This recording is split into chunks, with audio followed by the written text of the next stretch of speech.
కాదు, ఇంట్లో నీళ్ళు కాదు, గాలి కూడా పీల్చాం.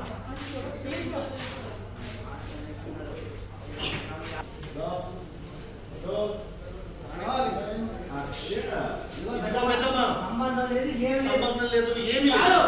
చాలు మర్యాదలకి మీ మోసాలకి పెద్ద నమస్కారం. నేనేం మోసం చేసినామండి, చేసినంత చేసి ఏం చేసామంటున్నారా?